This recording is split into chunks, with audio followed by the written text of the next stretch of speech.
Isang mapagpalang linggo sa inyong mga kabiyahero. Sa wakas, nagkaroon din tayo ng pagkakataon na makapag-vlog tayo. Oo nga pala, day off natin ngayon at sinulit na natin ang araw na ito para mapuntahan at maipakita sa inyo ang isa sa mga dinadayo ng mga turista dito sa Budapest, ang Buda Castle. Pagkatapos nga ng oras nating tumawag sa Pinas at maglaba, tinaon ko talaga na bandang hapon lumarga para hindi ganun kainit maglakad sa kalsada. Mag-isa lang pala tayong lumarga dahil mga kasama ko, pumasok sila. Tara, samahan niyo ako sa biyaheng ito, ang biyaheng Kastilyo. First time ko ang mag-isang gumala, kaya naman, ito, sinisigurado ko ang aking bus na sasakyan ay tama. Baka saan kasi ako makampunta nito? Buti na lang, hindi mahirap dahil sa bus stop nila may mga numero at nakasulat na rin ang destinasyon kung saan ka bababa. O di ba? Kay ganda. Hinihintay natin ngayon ang number 5 na bus. Yun lang kasi ang papunta doon at wala nang iba pa. Wala pang 10 minutes. Aba, eto na.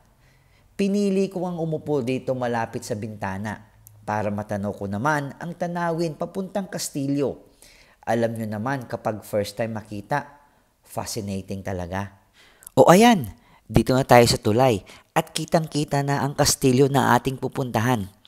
Hintay kayo, ang hari ipaparating na. At ang reyna ko, nasa Pinas pa. Char! Pagbaba pa lang ng bus, ang cellphone ko ay nakaredy na dahil nakakaagaw pansin ng mga estatwa. Mga repa, nilalakbay na nga natin ang daan papuntang Kastilyo. Nung nakita ko ang hagdan papuntang Kastilyo, nakaka-excite nga makita kung ano ang nasa loob nito. Habang papakyat nga ako sa daan, may nakita akong grupo ng mga turista. At syempre, ang mahal nating sport, ang basketball court. Nawawmali nga ako, akala ko sa pag-akyat ko ng hagdan, yun na. Hinahanap ko ngayon ang hagdan patungo sa Ngato. Kaso elevator ang nakita ko. Siyempre, hindi tayo sumakay ng Eli. Gusto kasi natin masulit ang lugar na ito. Kaya naghanap ako ng hagdan daan papuntang Kastilyo. Finally, nakakita na tayo at medyo may kataasan. Pero yakang-yaka yan. May screw kaya ang tuhod ko. Hindi ko alam kung ito ang entrance ng Kastilyo. Pero it doesn't matter. Basta makuhaan ko ito at maipakita sa inyo, solve na ako. O mga repa, alam nyo ba? Ang Buda Castle sits on the southern tip of Castle Hill, surrounded by the touristic area known as Varnien or Castle Quarter, which is famous for the medieval, Baroque, and neoclassical houses, churches, public buildings, and monuments. The castle is part of the Budapest World Heritage Site in 1987. 2 taon bago ako pinanganak. At alam nyo ba, the original royal palace was ruined during World War II.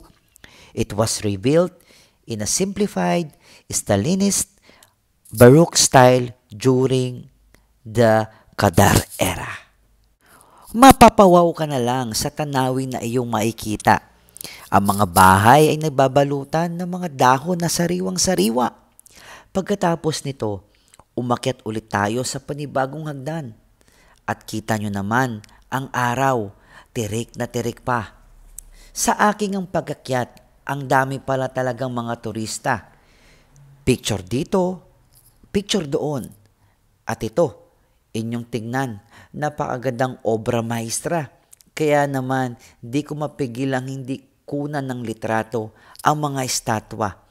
Ang mga rebulto pa lang yan ay nagsisimbolo ng kanilang unang sibilisasyon at kung papaano nila pinoprotektahan ang kanilang kaharian. Ako nga ay may natanaw na maliit pang daanan at ito ay aking pinuntahan. At boom! Talagang paganda ng paganda ang iyong makikita. Take note, sa labas pa lang yan, wala pa sa loob. Sa pwesto ko, kitang-kita mo halos lahat ng mga establishmento. 'Di ba? Sarap pagmasdan at nakakapawi ng kahirapan pagod. Halo-halo nga pala dito mga repa ang mga turista. At alam nyo ba, isang pamilyang Pinoy lang ang nakita ko rito. Karamihan kasi, mga Amerikano, Indiano, at mga taga rito, at mga kalapit bansa ng Budapest. O nga pala, naisipan ko mga repa na pasukin ang loob. Kaya ito, sinimulan na natin ang paglakad. Medyo mga 500 meters pa kasi ang lalakarin natin. Ito, tayo na sa hagdan na at papasok na tayo sa loob. Kaso, may bayad kaya lumabas ulit ako.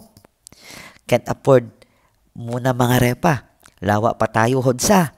Kaya tayo na lang bumalik kung saan tayo kanina dahil meron pa tayong sulok na hindi natin nakunan. Kaya ito, akit na tayo sa hagdan kung saan nandoon ang uwak na malapit ng pumuti. Char! Sa ating ang paglalakad, nagmistulang kasama tayo ng mga grupo ng mga turista. Ay hala, for the go! Ang sarap talaga sa mata sa mga tanawin na iyong makikita. Ang mga estruktura kasi ay ngayon mo lang makikita. Medyo pagod na tayo mga repa at nakapag-decide na tayo na umuwi. Pero bago lumarga, may isa pang place dito na hindi ko pa napuntahan. Kaya tara! Ito, huwag tayong gagawa na hindi maganda dahil mayroong 2 leon na nakanganga at handang lapain ka. Char! Dito nga mga repa ay medyo kakaunti ang tao. Pero ang lakas makapayapa ng isip kung may iniisip ka. Kaya naman, sinama ko ng sarili ko para naman may pangbalanse sa tanawin nyo. Parang Beauty and the Beast. Haha, kala nyo the beast ha? Tara na umuwi.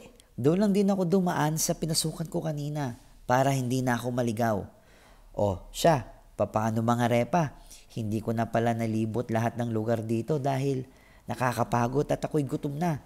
Pero sa next na punta, panigurado ako'y may kasama at kukunan natin ang mga tanawin na hindi pa natin nakikita ng ating mga mata. Kaya see you on the next video. God bless!